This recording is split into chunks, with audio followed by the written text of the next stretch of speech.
dia, meus amores. Sexta-feira, primeira aula do dia, né, dessa sexta-feira.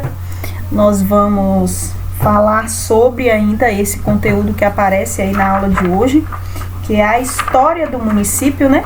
Na aula anterior, na aula do dia 24, sexta-feira passada, nós fizemos a página 38 e 39. Já corrigi, né, de várias pessoas que me enviaram aí, tudo ok. E agora nós temos é como se fosse uma pesquisa mesmo no livro. Por isso que essa aula de hoje será bem breve, porque o conteúdo nós já sabemos qual é, né? Que está falando sobre a história, sobre os patrimônios culturais, né? Os imóveis de valor da nossa cidade, que tem história, digamos assim.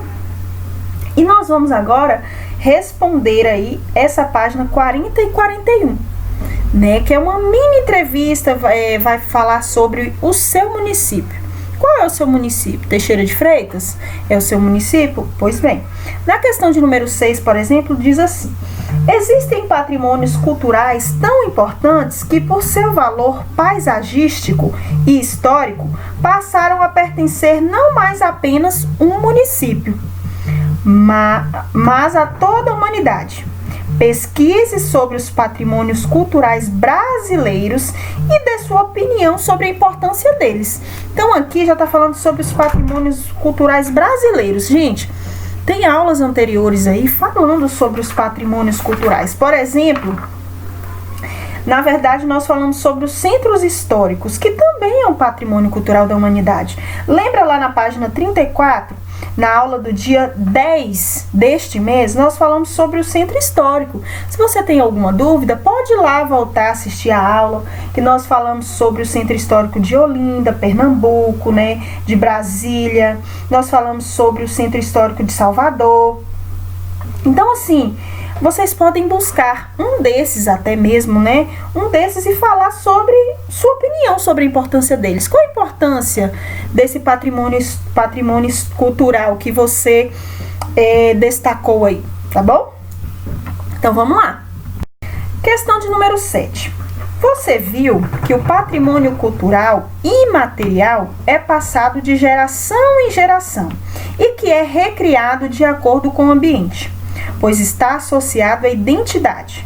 Por isso, é possível dizermos que a mesma celebração é comemorada de maneiras diferentes em um mesmo país. Pensando nisso, realize uma pesquisa e construa um pequeno texto estabelecendo as semelhanças da comemoração do carnaval em alguns estados brasileiros. Gente, o carnaval é uma festa cultural brasileira que é muito destacada, né? Sei que tem gente que vai falar assim: tia Amanda, eu não participo dessa festa. Certo, nós estamos falando sobre a história, tá? O que o carnaval traz de história em cada estado brasileiro. Por exemplo, lá em Pernambuco, eles têm aquelas tradições de fazer aqueles galo da madrugada que eles falam, que é bem grandão assim, que é aqueles bichos, aqueles galos grandes, né, com pessoas dentro dançando. Tem o boitatá e várias outras. Então a gente está entrando no contexto histórico, tá? Não falando sobre a festa. Sim, as pessoas gostam de festar, de ir nessas festividades, mas nós estamos falando aqui sobre o contexto histórico. Então, dentro disso, você vai fazer um textinho aí embaixo estabelecendo a semelhança, justamente o que eu falei, de um estado para o outro. Na Bahia, como é que é comemorado o carnaval? Lá no Rio de Janeiro, São Paulo, que tem as escolas de samba. Então, é você que vai arquitetar esse texto e vai fazer aí nessas linhas aí embaixo. Se você achar necessário fazer em uma folha de caderno, pode fazer e grampear aqui junto dessa folha, tá bom? Ou enviar para mim também, que tá tranquilo. Já na questão de número 8, diz assim: as cidades e os municípios são suportes de memórias.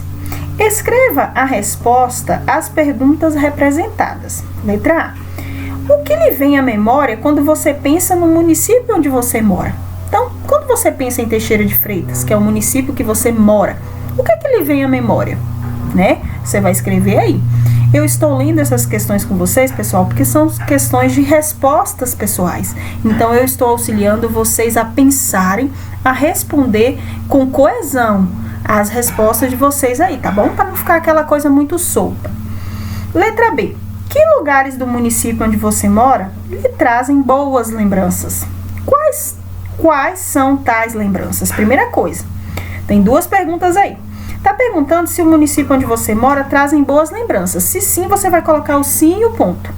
E depois, e quais são essas lembranças? Por exemplo, um passeio ao parque, um passeio ao shopping, um passeio à Praça dos Leões ou alguma igreja que tenha um valor histórico, né, que você conheça. Você vai colocar aí de acordo com as suas lembranças.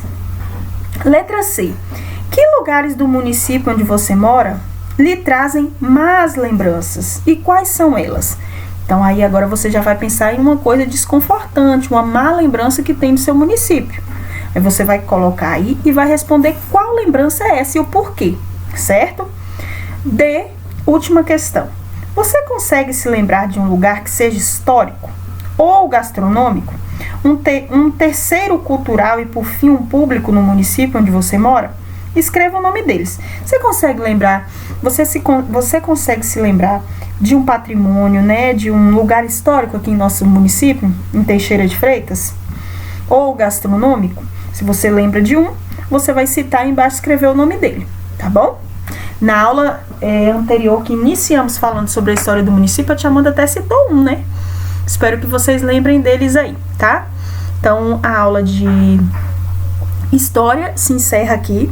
Ajudei vocês a resolverem aí essas duas questões. Depois, quem terminou, envia aí pra tia Amanda. E se tiver dúvida, pode perguntar lá que eu vou ajudar vocês a responderem, tá bom? Beijinhos, tchau, tchau. Até a próxima aula.